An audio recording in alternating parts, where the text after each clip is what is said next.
जनतेसाठी कुणाशी भेटणारा आपला चॅनल सत्यमुख।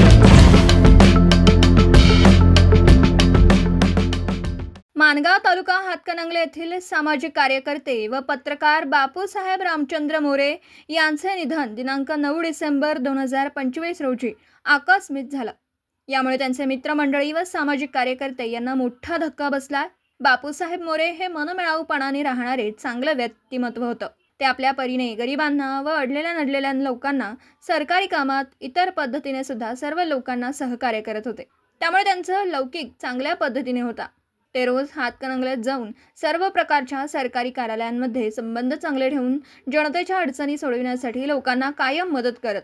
त्यांच्या निधनामुळे गावातील व आसपासच्या गावातील अनेक लोकांनी माणगाव येथे त्यांच्या राहत्या घरी जाऊन दुःख व्यक्त केलं। बापूसाहेब मोरे यांच्या पश्चात त्यांच्या धर्मपत्नी निर्मला बापूसाहेब मोरे व 3 मुली आहेत। त्यापैकी मोठी मुलगी ज्योती नंदकुमार यादव वसगडे तालुका पलूस येथे दिली असून दुसरी मुलगी पूजा दिग्विजय पाटील साजणी तालुका हातकणंगले, तिसरी मुलगी मोनिका रोहित पाटील महे तालुका करवीर, दुसरी मुलगी पूजा दिग्विजय पाटील साजणी तालुका हातकणंगले व तिसरी मुलगी मोनिका रोहित पाटील महे तालुका करवी येथे गुण्यागोविंदाने आपला संसार करतात।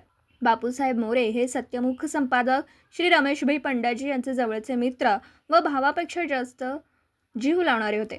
सत्यमुख परिवाराचे होते। परमेश्वर त्यांच्या आत्म्याला शांती देव, त्यांना वैकुंठवास मिळो हीच श्री हनुमानजी चरणी प्रार्थना। सत्यमुखच्या वतीने प्रार्थना। सत्यमुख प्रतिनिधी ज्योती नंदकुमार यादव, राहणार वसगडे तालुका पलूस, जिल्हा सांगली। जनतेसाठी कुणाशीही भेटणारा आपला सत्यमुख। लाईक करा, शेअर करा आणि बेल आयकॉन ऑन करा। मित्रांनो, विसरू नका।